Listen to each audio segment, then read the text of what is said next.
how do you take nice Jewish boys and girls and turn them into monstrous killers of children when they reach 18? It takes a very long, thorough, and sophisticated education to do that. And that was my question, How do you do that? We have an organization called Breaking the Silence, where soldiers confess what they did in the West Bank. And many of these confessions, the soldiers say, I was educated to believe that whatever I do to the Palestinians will save us from another Holocaust. And only when I aimed my rifle at a little girl, I realized that I was the evil one. And then I stopped.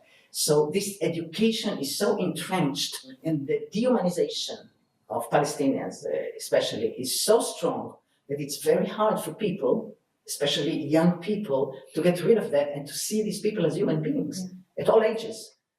And I think Israeli education, unfortunately, is very successful. And here I get to the third set of values which enable us Israelis to live in peace with the occupation.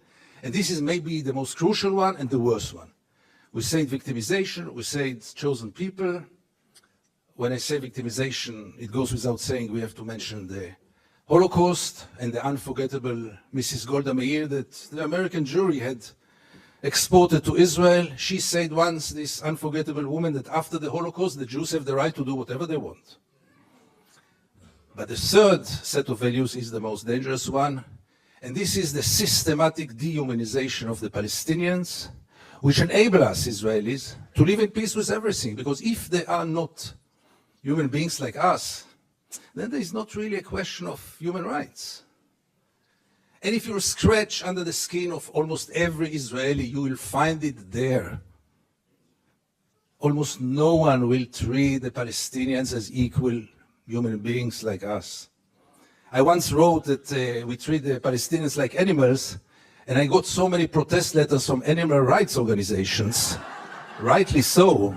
I think the fact that they've conflated Palestinians with the Nazis is one of the reasons why they hate Palestinians so much. And another reason is dehumanization. They're taught that Palestinians are basically primitive and backwards. There's this idea that the Israelis are more, quote unquote, civilized than the Palestinians, and therefore they have the moral high ground. And the Palestinians aren't human, they're less than human. They're animals. And when South Africa charged Israel of committing genocide against the Palestinian people at the ICJ, in their filing, there was this whole section of genocidal remarks that Israeli officials had made, saying things like, we're, quote unquote, dealing with human animals.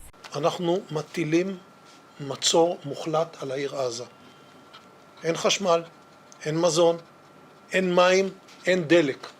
הכל סגור. אנחנו נלחמים בחיות אדם ואנחנו נוהגים בהתאם. This is typical genocidal rhetoric because there are so many examples in human history of when people, especially in positions of power, who've had the ability to inflict large-scale acts of violence against another group of people, have called another group of people animals, and then they've gone on to commit horrible acts of violence against them. So when someone who's a government official calls another group of people animals, that's a very ominous sign and a very foreboding sign. Animals fall outside the bounds of our sense of compassion, our sense of ethics and morality. We have this idea that we can do whatever we want to them. We don't have to think about the moral and ethical implications because we have this idea that human beings matter morally, but animals don't.